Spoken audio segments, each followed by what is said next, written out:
Jupiter bowed its mighty brow towards the night sky and let its glow spill across the glass-like oceans of its moon.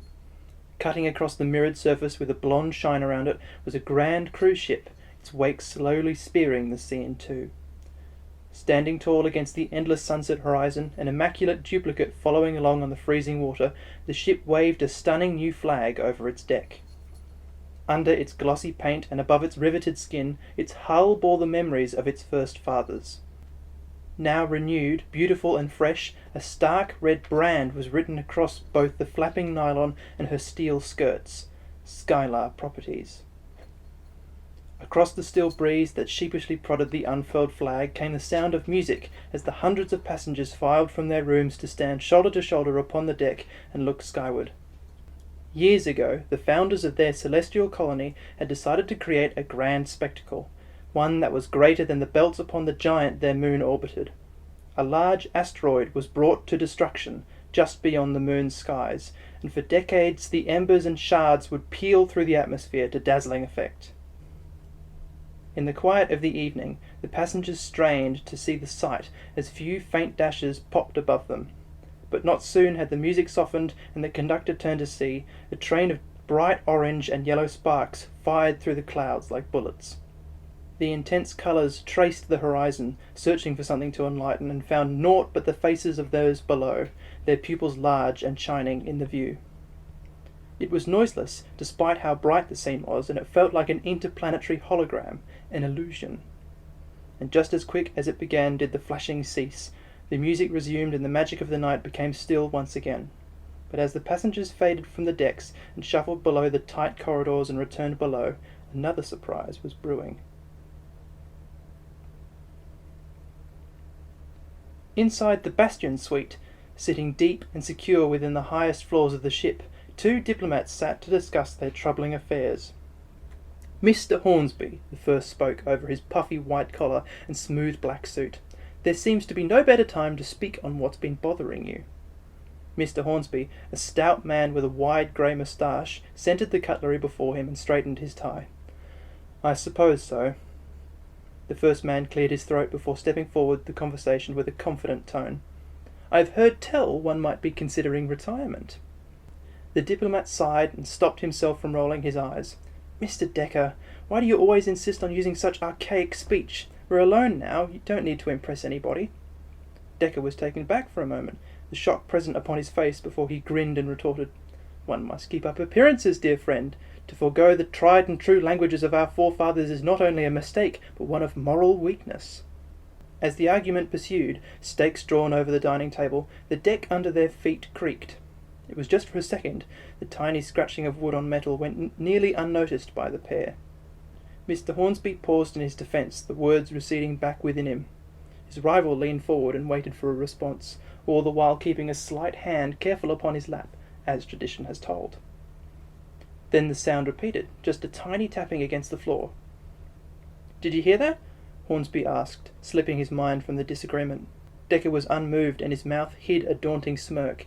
He was confident in his position. Riding the hairs on the back of Hornsby's neck, he was prepared for anything he might say next.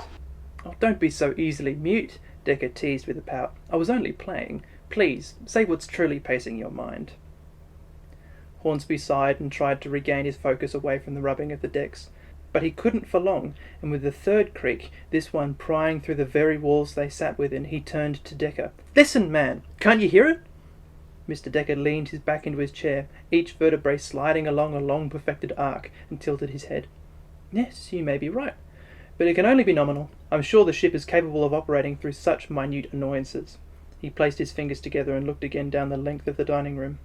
"Are we to continue our conversation, or will you be tortured further by the rustlings of the night?" Mr. Hornsby kept quiet and waited if the noise was to return before he shifted his focus to the man opposite him. "I'm sorry," he said with a sigh. "I'm not a maritime man. As you wish. What were you asking?" The diplomats tossed their opinions back and forth. The murmurs of galactic trade and celestial sovereignty were numb against the walls, but their chatter was stuttered by the soul of the ship as its stomach churned and bubbled through steel organs. Night drew quickly, and the sun disappeared, leaving just the strong radiance of Jupiter to light the skin of the ocean. Over her surface, like mist from a spoken word, thin trails of steam drifted silently and unremarked out of the deck funnels, and as the time struck 10 past the hour, the ship groaned like a wounded animal.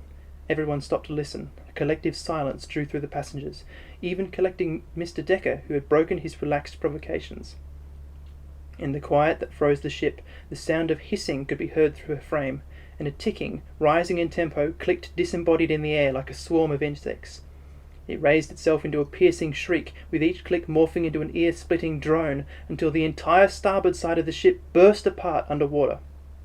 In the dark of the night, the bright blue flash carried for 100 metres and ruptured into a shockwave that boiled the ocean 2 stories above its natural level. As the sound broke through the water and exploded into the executed tranquillity, it brought an enormous force that launched the whole ship to port. The sudden movement slammed people, furniture, candles and plates in the same direction and twisted the spine of the cruiser, all accompanied by the wailing of both man and machine.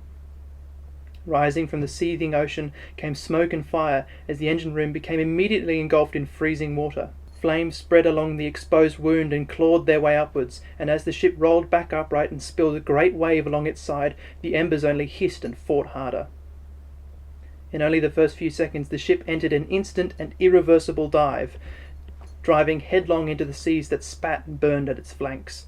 Those who had survived, their hearing still ringing from the explosion and masked by the cries of their comrades, pulled unconsciously and blinded through the long maze of corridors and hallways towards an assumed freedom. But as the ship was drawn lower into the howling waves, the people found themselves hurrying towards an intruding water that rushed mad and vicious. In its horrifying last few minutes, the beautiful ship keeled over like a dying whale and plunged limply into the darkness, with nothing to show for it save a towering column of smoke, ash and steam, and a dim blue glaze that slid silently beneath the waves. Dr. Peter Enrith stood nervously before the grand stone house. It loomed over him with stern defiance, stealing from him his last measure of confidence. He stood there, looking anxiously at the detailed archpiece that watched over the entrance like a gargoyle. In that moment, Peter felt the weight of his briefcase and reassured himself that he had everything that he needed. And with his nerves building and his hands twitching beneath his long brown sleeves, he coaxed his feet to move up the stairs. The Berlin State Constitutional High Court was not somewhere that Peter felt comfortable, much less welcomed, but nevertheless he had been tasked to report his findings there. As he climbed the steps and gulped down a sick feeling, he caught the image of himself in the building's tall glass doors. "Oh, you look a mess," he thought to himself as he brushed his hair back and straightened his large circular glasses. But steadying his mind and very conscious of his footsteps, he brought himself to open the doors and walk inside. The atmosphere was cold beneath the tall rock ceilings, and dark shadows ran a great length across the tiled foyer. Although he shared a sparing relation with the building, Peter noticed that it was different from when he last went inside the giant room.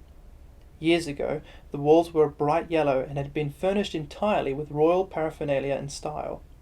Now it was quiet and hollow. The paint had been removed by someone without skill in the task, and half the floor was masked by tall sheets of construction paper and scaffolding.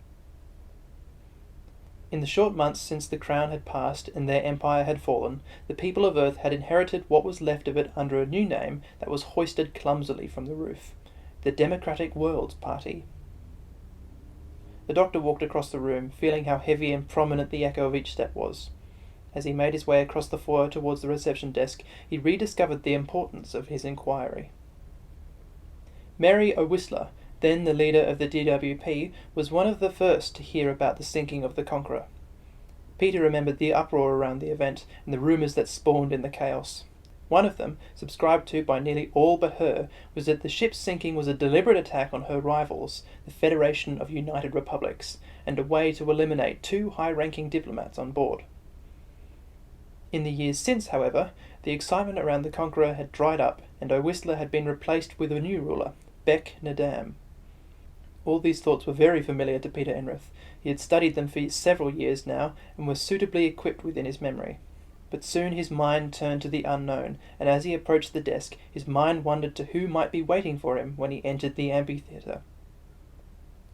A small woman sat behind the desk, her blonde hair pinned back, and her youthful smile dotted daringly sharp against the smiting gloom of the rest of the building. "Can I help you, sir?" she said as he placed his hands on the table before the ballistic glass. My name is Peter Dr. Enrith. I am the chief inquirer of the Conqueror case." He felt as though he had walked into the wrong office, and that he had no business being in such a formal and genteel building. The woman looked through her computer before directing him towards a nearby doorway, just as impressive and foreboding as the last he had walked through. Enrith pushed past the heavy wooden doors and stepped into a large open chamber. Like the rest of the court, it was obviously undergoing a change in leadership. His eyes had barely enough time to notice the old statue of Nelson Wills, now covered in tarpaulin, before he was stunned by the amount of people already in the room. With a clang, the doors slammed behind him and all eyes turned his way as he gingerly prepared his case. There were still several minutes before the meeting was scheduled to start, and it left him with plenty of time to absorb his audience. Besides the jury, nearly 40 faces he didn't recognise, all looking around the room with boredom in their minds, he saw 3 headstrong officials sitting in the front row. The first was a federal ambassador, John Ruth, his face marked by the trademarked scowl that he carried with him everywhere. Beside him was an unfortunately familiar face, Tony Salvik. Peter tried to slide down in his seat when he saw him, the representative of the DWP. He had heard the stories that people would tell about him, about how, unlike Nadam, he was a much sharper and harsher personality. The doctor shuffled the papers about him, careful not to meet Salvik's gaze as he slowly turned his beady eyes across the room. Finally, across from the other two, was Court Principal Zarek Mann. Peter had little knowledge of Zarek, but he knew his title, and he made certain of himself not to cross towards any unfavourable sides of him. Soon, then, the clock heaved its arms onto the hour, and with them came a loud ringing from the bell tower in the courtyard. In the short seconds into the minute, Mann turned towards the members gathered and raised his arms. "Please rise," he said in a stern, solid voice. The room quickly became a burbling, jostling echo as people grunted about the tiny pews and moved their belongings around them. Zarek, with his tall eyebrows and stiff chin, squinted over the awkward shuffling before clearing his voice. "Please be silent for the national anthem." Peter waited patiently for the sound of triumphant brass or the boom of drums, but neither came, and to the annoyance of the court principal, nothing ever did. With their heads upright and a hand on their chest, the entire congregation stood silently for about the length of a hypothetical national anthem, all the while the clicking of the clock rocked through the hall. "Thank you, ladies and gentlemen," Zarek croaked through veiled embarrassment. While the crowd resumed their seats, again with a cloud of coughs and fumbling, Mann made his way towards the front of the stage, next to Peter and the judge, who he had failed to notice as he entered the room. With the jury and both representatives behind him, the court principal began his opening speech. "Your Honour," he started, causing Peter to twist in his seat, craning to get a look at the man he would be attempting to convince. "Ladies and gentlemen of the jury." Attention pricked at everyone's ears as they leaned forward and prepared to absorb the next few hours. Several years ago, the former visionary of the monopolistic organisation's resistance, and more recently ex-leader of the DWP, Mario Whistler, was suspected to have deliberately sabotaged a federal cruise vessel on Jupiter's moon, Europa. Since then, Whistler has been blamed and held accountable for the act, but there is no proof without evidence, and the meeting here today will hopefully describe entirely who is at the heart of the matter. With those final words, Mann dismissed himself and returned to the fringe of the stage. Enrith sat trembling in his seat, hoping the tension in his chest wouldn't spoil the tone he had been practicing all month. Then a low voice stemming from past his shoulder, like a growl, it beckoned him closer. "Chief Inquirer, please take the stand." Peter gulped and reached for his briefcase before remembering that he had emptied the pages onto the desk in front of him. He searched frantically, with a thin veneer of deliberateness, for his opening statements. He leaned to his feet, feeling the blood rushing around his legs as he tried not to wobble his way before the judge. He was a large man, Peter noticed, as he stood before him, with an old powdered wig dressed over scarce patches of real hair. The man dropped his head to look over his glasses at the doctor, and as he did his double chin bulged behind his tightly buttoned collar. "Your Honour," Peter mumbled, immediately aware that he had started too quietly, and he repeated a few decibels louder. He tried to make sense of the words written before him, but his eyes and his brain were having a feud, and it seemed all to be nonsense in the moment. But then he heard a quick and impatient cough from behind him, and he dragged his thoughts forwards. "Your Honour," he said again, more confidently and with his reading comprehension returning, "ladies and gentlemen of the jury, It was just 4 years ago that the Conqueror sank, subsequently taking the lives of all on board. It has also been 4 years until anyone has commissioned a detailed investigation into its sinking. In my experience, a hastened trial without examination has only resulted from the pursuit of conviction rather than truth. Zarek caught his eyes as he looked across the crowds and nodded approvingly. But where might the need for a hasty conclusion come from? Peter continued, stifling a shiver as his face drained of red. He let the audience ponder the question as he watched expectant eyes glaring. The Conqueror began life as HMS Wills, shortly after the COEAT gained full control of Jupiter's moon, Europa. Along with 4 sister ships, she sailed vast oceans for several years until the planet and all surrounding assets were granted to the Federation of United Republics near the start of the Duopolic War. Peter paused and shifted his feet under him while he took a stiff breath. This, ladies and gentlemen, is where our problems began. In the expedited conversion of the HMS Wills to the Conqueror, several issues were overlooked, such as maintenance and renovating. He stole a glance above his papers at the correspondents waiting for a moment to object, their sneers folding over their cheeks further than he thought possible. He knew now that it was not the moment to attack the Federal ambassador, and flicked through a few pages to appear at a lighter note. With a change of pace and another sharp exhale, he waved a hand over the audience and asked, "Has anyone here been to Europa? Perhaps taken one of their overnight cruises?" Enrith could hear the judge moving behind him, and he watched the court principal pass an unsure glance back at him. Several people raised their hands. "Good. Do you remember any of the attractions they advertised?" Tony Salvik raised his chin in protest, but was silenced by his honour before he could get a word out. "We saw a meteor shower," a quiet voice said from the back of the jury, accompanied by several nods and sounds of agreement.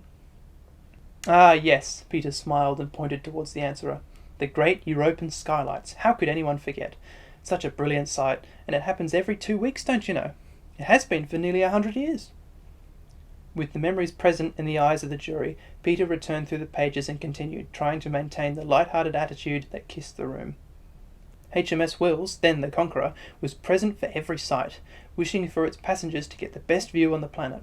It sailed through the oceans every day, making sure to skirt around the epicenter as close as she could get.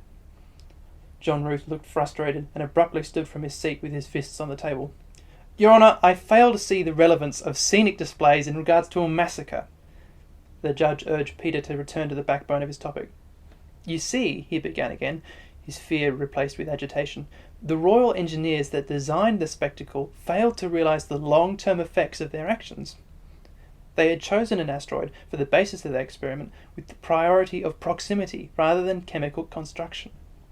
He paused to catch his breath and let the fact settle. They chose asteroid JW230, orbiting at the time only 10,000 kilometres from the Moon and the easiest to redirect, but also made almost entirely of oxygen, sodium and chlorine. He waited for anyone to interrupt again. The air was filled with contemplation. In the gap, he nodded to a nearby staff member, and a large diagram of the ship was brought towards the stage. The Conqueror, Peter motioned to the image, was built around a fusion reactor. I'm sure you're all familiar with how they work. At the expense of a few kilograms of nuclear fuel, a strong plasma belt is generated and creates enough high-flowing heat to power the vessel. But, he directed, watching the audience flinch, this one was different to what you might find hidden inside a regular everyday distortion engines and the like, for those are common Type A reactors. He made the inverted commas above his head before reorganising his script. The Conqueror, however, used a different but not uncommon Type B reactor. Peter could sense the audience boring and became envious of those that had explained the case to the public back when it was centre news and exciting. He pushed up his glasses and quickened his speech. Type B reactors are designed to have a high thermal density, meaning that they can reach and sustain higher temperatures for longer than Type A reactors, which are usually used where quick reactions and adjustments of the power output are crucial. The process includes ionizing inert materials such as gold and rhodium and combining it with a hypersonic plasma to increase its thermal inertia, meaning that more power can be drawn from it at the cost of an adjustment frequency. He looked up at the Federal ambassador, whose arms were crossed and impatient. Cooling is paramount in the operation of a Type B reactor, owing to its inherently slow modulation, so heat must be controlled externally. The Conqueror was fitted with 2 large 1,000 cubic metre cooling tanks, replenished from the freezing water that the ship floated in. Peter stretched his jaw and stood in the quiet, listening as a large ceiling fan activated to enunciate his point. That night, undoubtedly, an error occurred within the system, leading to the overheating and explosion within her hulls. Before they were destroyed, however, the data servers from the engine room reported that all emergency cooling methods were activated. First an increase in water pressure, then the water was replaced with liquid helium before the reactor itself was signalled to shut down. But it wasn't enough. Something, somewhere, had gone wrong within the hardware. Tony Salvik interrupted him. If the ship had been operating fine until then, what caused the meltdown? It seems only logical to have been sabotage, as such a reliable motor wouldn't fail on its own. Peter felt annoyed, but kept his professional tone and replied, Normally, one could be excused if they are inclined to think that way, but not only is there no evidence of deliberate sabotage or vandalism within 4 months prior, there is data to suggest that the incident could have been prevented entirely. Peter traced his eyes along the words to find his place before he heard a voice off to his shoulder. It was Zarek Mann, his face still outwards over the audience, but with his eyebrows raised. Is it not true that fusion reactors have no critical point, making them far superior to fission reactors? How could one melt down without such a phase? Enrith shifted awkwardly at his plinth, trying at first to address the court principal before turning back to the crowd. Mr. Mann is right. Fusion cannot reach criticality, as a reactor will melt itself before that point. No, what caused the explosion was not simply the reactor itself, but a fault in federal maintenance. John Ruth tightened his crossed arms and looked through his eyebrows at Peter. The final heat reported, not of the reactor's internal structure, but of the heat shield outside, reached around 340 degrees. The expansion of the metre-thick metal shell could be heard throughout the entire vessel, even being captured on the captain's microphone nearly 500 metres away. At that point, the old fuel valves, nearly 2 years overdue for replacement, fractured and spilled hot hydrogen and helium gas into the engine room. The heat forced the elements to combine into a thin mist that increased the ambient pressure in the motor cavity and was forced up through the ship's venting and airflow systems. Meanwhile, the reactor was purged of fuel, an automatic step taken in order to suffocate the motor. But because the fuel hoses had been disconnected, this only led to the flow rate slowing and allowed the superheat steam to penetrate into the hydrogen fuel containers. Peter closed his eyes and remembered the scenes broadcast on that day, tiny fragments of video and photos capturing the horrific few seconds before total destruction. Drawing with it a fast current of oxygen, the steam eventually reached the ship's fuel reservoir, igniting it in an instant. Enrith motioned for the photos on display to cycle, first from the blueprints of the ship, past a snapshot of the onboard CCTV, then to a simulated depiction of how quickly the vessel would have sunk. The click of the remote popped through the air, now stuffy and thick with the smell of disgust and horror. Until John Ruth uncoiled his arms and stood up, he looked around the room with a smug look. You've made your point, Doctor, but you still haven't told us why it would have overheated. You accuse my party of negligence, then give no evidence to prove it. Zarek waved his hand and Ruth sat back down. For no moment did his characteristic face leave him.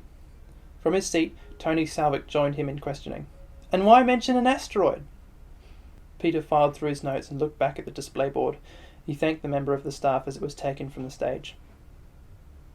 Ladies and gentlemen, he started, what do you think happens to the tiny shards of asteroid that you see after the Skylight event? He didn't wait for an answer. They land. They slow down enough that they become like tiny marbles that land on the ground. But Europa has no ground, or at least the light show doesn't usually happen over it. So when the hundreds of thousands of marbles fall from the sky, they dissolve into the water. This has happened every fortnight for the last century, and it has started to change the oceans of the moon. The Conqueror, if you remember, siphoned ocean water exclusively into its enormous cooling tanks without treating it, but compressing it through a fast-running compressor. Again he stole a look at the men sitting before him. This is how we know that the accident could have been prevented. The chemical makeup of the asteroid, oxygen, sodium and chlorine, each have a dramatic effect on iron. They are rust accelerants. Just 2 weeks prior to the explosion, the temperature of the cooling water after it had passed through the compressor was 2 degrees warmer than ambient, indicating a failure in the water refrigeration process. But it went unnoticed, or at least untreated. The next fault was cooling flow. Engine sensors detected a sharp decrease in the speed at which the cooling water was injected around the reactor, meaning that the radiator controls had also succumbed to rust damage. Peter waited for the chatter of the jury to numb before he continued. After one fault in the cooling system, a ship must immediately be sent for maintenance, but the Conqueror was never admitted. Instead, we come to her final failure. The vast tanks, mounted deep within her hull, each holding a kiloton of water, had slowly weakened beyond their limits and burst. At once, a tremendous amount of water filled the engine room, overwhelming the bilge pumps and flooding the engine electronics. Without much needed water, the reactor started overheating, and even though the onboard computers triggered the water pumps to speed up, they were pushing only bare air through the reactor vanes. The two representatives kept their staunch positions, but their eyes looked towards their feet. The second step, to run liquid helium through the engine, was also void, as there was no pressure in the water tanks, and as the emergency valve opened and the frigid helium fell from the cracks in the iron, the room only filled with more steam and gas. At that moment the bilge pump seized, and the room became a filling cauldron of hissing and popping fluids. Against the red-hot shine of the reactor, the boiling helium froze the engine controls, and there could be nothing done to prevent further destruction. Peter waited for someone to talk, but no one seemed to look him in the eye. He continued pushing past the vacant stares of the jury. At 7:10 p.m, the heat and pressure building against the shell of the Conqueror became more than she could handle, and she split along her second and third belt. And along with what was already spilled inside, her lower decks became inundated with seawater that dragged her and all aboard into a fierce and turbulent grave. And then a dreadful mortality cocooned the jury, its dark claws catching at the hearts of the official towards the stage. The judge cleared his throat in the silence, and Peter watched as he shifted uncomfortably in his seat. With a swift hand he straightened his wig and sat up straight. "Thank you, Dr. Enrith," he said, while sorting through his thoughts. "Your closing remarks?" Peter took a last scan of the haunted faces before him, a varied sea of bitter responsibility and shame. Through their efforts to accuse our Whistler, the members of the Federation and President Hopeful, representatives of whom we have present today, overlooked and dismissed everything that might contradict their desired outcome.